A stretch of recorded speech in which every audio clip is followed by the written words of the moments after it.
ஆன்மீக அன்பர்களுக்கு நல்வணக்கம். இந்த காலத்தில் நிறைய பெண்கள் திருமணமாகி 5 ஆண்டு 10 ஆண்டுகள் ஆன பிறகும் கூட குழந்தை இல்லாமல் தவிக்கிறாங்க. இதுக்கு காரணம் என்னன்னு கேட்டால், அவங்களுக்கு PCOD இருக்குது, பாலிசிஸ்டிக் ஒவேரியன் டிசீஸ் இருக்குதுன்னு சொல்கிறாங்க.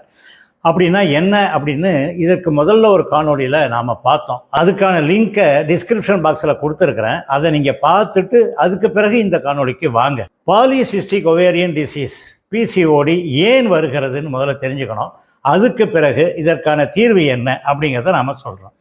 ஏன் வருகிறது? ஒரு 3 முக்கியமான காரணங்கள். ஒன்று, தவறான உணவு முறை. இந்த காலத்தில் சின்ன குழந்தையாக இருக்கும்போதே பிரியாணி வாங்கி கொடுக்குறாங்க அவங்களுக்கு. என்ன பிரியாணி? கோழி பிரியாணி. என்ன கோழி? பிராய்லர் கோழி. பிராய்லர் கோழியை எப்படி வளர்க்குறாங்க? ஒரு கோழி குஞ்சு, அந்த கோழி குஞ்சு சாதாரணமாக வளர்ந்தால் 1 கிலோ வரணும்னு சொன்னால் 6 மாதம் ஆகும். ஆனால் அதுக்கு ஒரு ஊசியை போடுறாங்க.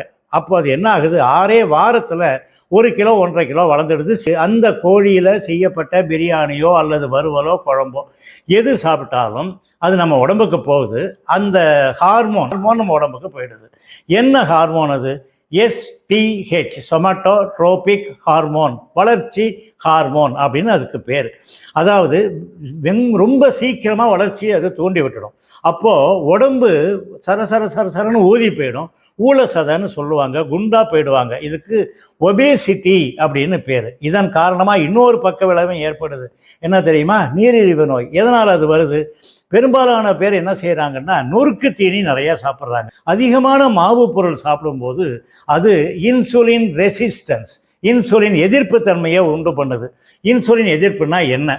இன்சுலின் நாம் சாப்பிட்ற சாப்பாட்டில் இருக்கக்கூடிய குளுக்கோஸை, அதிகப்படியான குளுக்கோஸை கிளைக்கோஜனாக மாற்றி உடம்புல சேர்த்து வைக்கும். ஆனால் அந்த இன்சுலின் எதிர்ப்பு ஏற்பட்டு விட்டால் அது அதோட வேலையை செய்ய முடியாது. அப்போ இரத்த சர்க்கரையின் அளவு அதிகமாக போயிடும், நீரிழிவு நோயும் உண்டாயிடும்.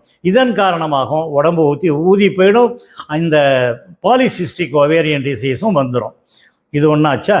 2வது, மன அழுத்தம். மன அழுத்தம்ங்கிறது ரொம்ப பயங்கரமானது.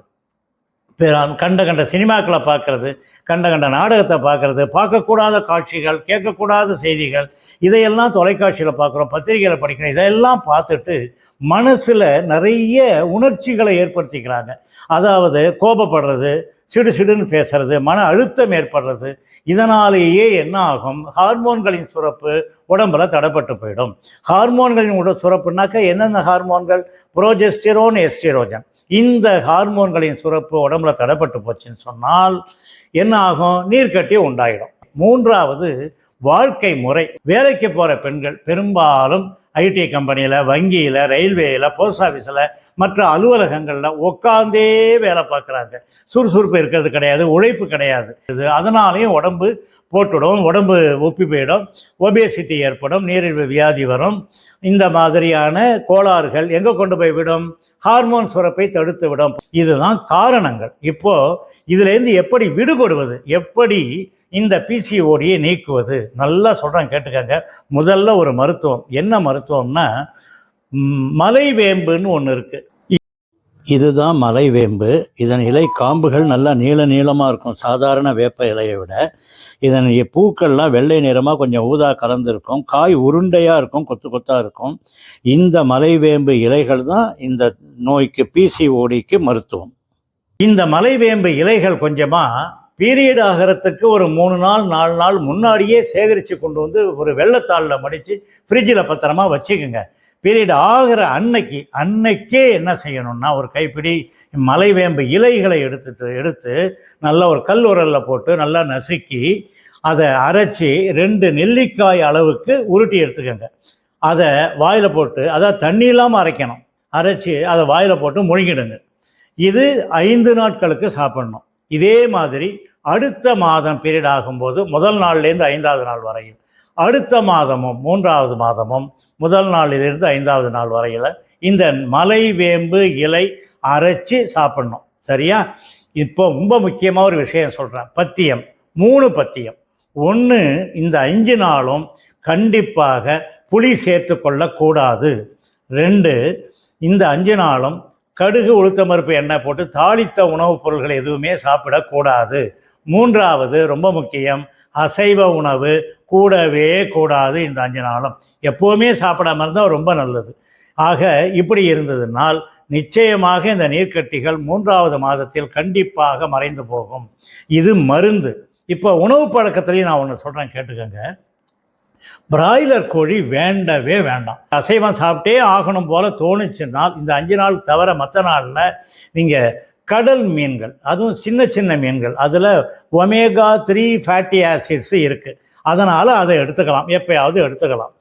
இதை தவிர கார்போஹைட்ரேட்டை ரொம்ப குறைச்சிக்கங்க. அதாவது மாவு பொருள்கள் மதியம் ஒருவேளை மட்டும் அரிசி சாதம் கஞ்சி வடித்து சாப்பிடுங்கள்.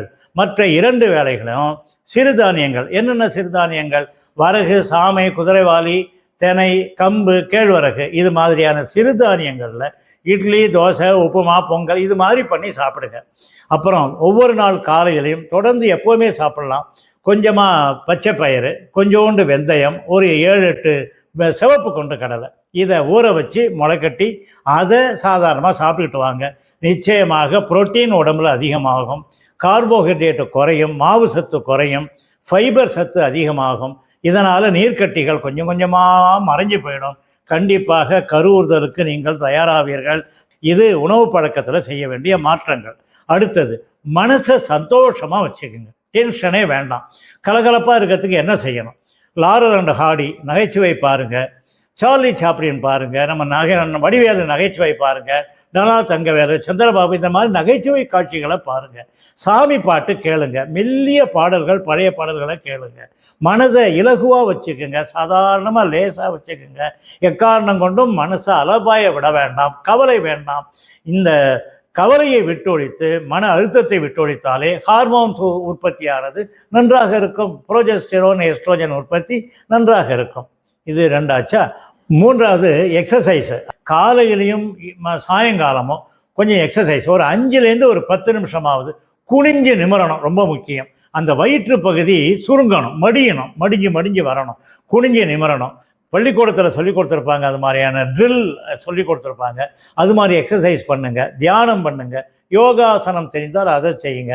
சாதாரணமான எக்ஸசைஸும் செய்யுங்க. குனிஞ்சு நிமிர்ந்து உடம்பை வளைச்சி அந்த கருப்பை வயிற்று பகுதி மடிஞ்சு வர்ற மாதிரியாக பண்ணால் தான் இந்த சுரப்பிகள் நன்றாக வேலை செய்வதற்கான ஏதுவாக இருக்கும். புரோஜெஸ்டெரோன், எஸ்ட்ரோஜன் உற்பத்தி நல்லா இருக்கும். இன்னொன்று, இந்த PCOSன்னு ஒன்று சொன்ன பாருங்கள், பாலிசிஸ்டிக் ஒவேரியன் சிண்ட்ரோம், தண்ணீர் விட்டான் கிழங்கு அப்படின்னு நாட்டு மருந்து கடையில் இருக்குது.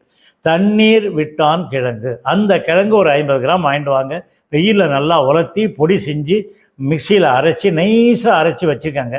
தினமும் படுக்க போகும்போது பாலில் ஒரு 1/4 ஸ்பூன், அவ்வளோதான், அதுக்கு மேலே எடுத்துக்காதீங்க, ஒரு 1/4 ஸ்பூன் மட்டும் பாலில் கலந்து 48 நாள் இந்த விரதம் இருக்கிறமே, அந்த நேரத்தில் 48 நாள் மட்டும் இந்த தண்ணீர் விட்டான் கிழங்கு பாலில் கலந்து சாப்பிடுங்க.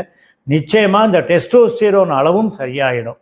அதனால் இப்போ நான் சொன்னது 2 மருத்துவம், ஒரு உடற்பயிற்சி, ஒரு மனநலம், ஒரு உணவை சரி பண்ணி கொள்வது. இதை செஞ்சாலே போதும். நிச்சயமாக பிசிஓடி பிரச்சனை, பிசிஓஎஸ் பிரச்சனை கண்டிப்பாக இருக்காது. சரி, அடுத்தது குழந்தை பிறக்கணும். என்ன செய்யணும்? குழந்தை பிறக்கணும்னா கூடவே ஆன்மீகத்தை கலக்க வேண்டும். வெறும் மருந்து மாத்திரை இது மட்டுமே உதவி செய்யாது. இது கூடவே ஆன்மீகம் கலக்க வேண்டும். என்ன செய்யணும்? 48 நாள் வெற்றிலை தீபம் ஏற்றி முருகனை வழிபட வேண்டும் என்று ஒரு காணொளியில் சொல்லியிருக்கிறேன். அதோடைய லிங்க்கையும், அந்த வீடியோ லிங்க்கையும் இந்த டிஸ்கிரிப்ஷனில் கொடுக்குறேன். அதை பாருங்கள். அது நம்பிக்கை முக்கியம், மன மகிழ்ச்சி முக்கியம், உணவு கட்டுப்பாடு முக்கியம், மருந்து முக்கியம். இதை தவிர நீங்கள் இறைவனிடம் ஆழ்ந்த ஈடுபாடு கொள்ளுங்கள், பெற்றோராவீர்கள். இதுதான் மாதுளம்பழத்து உள்ளே இருக்கிற வெள்ளைத்தோல். இதை மட்டும் கட் பண்ணி எடுத்துக்கங்க. அப்படியே காமி. முருகா, மாதுளம்பெஞ்சு ஜூஸு நிவேத்தியம் பண்ணுறேன். அதை ஏற்றுக்கிட்டு குழந்தை இல்லாதவங்களுக்கெல்லாம் குழந்தை பாக்கியம் சீக்கிரமாக கொடுங்க. அப்பனே முருகா. இந்த செய்திகள் உங்களுக்கு நிச்சயம் பிடித்திருக்கும் என்று நம்புகிறேன். ஆகவே இந்த சேனலை தயவு செய்து சப்ஸ்கிரைப் பண்ணுங்கள், பெல் ஐக்கானை ப்ரெஸ் பண்ண மறந்துடாதீங்க, லைக் பண்ணுங்கள், ஷேர் பண்ணுங்கள். உங்களுக்கு எந்த சந்தேகமாக இருந்தாலும் கமெண்ட்ஸ் செக்ஷனில் கேளுங்க, நான் கண்டிப்பாக பதில் சொல்கிறேன். வாழ்க வாழ்வாங்கு. நன்றி, வணக்கம்.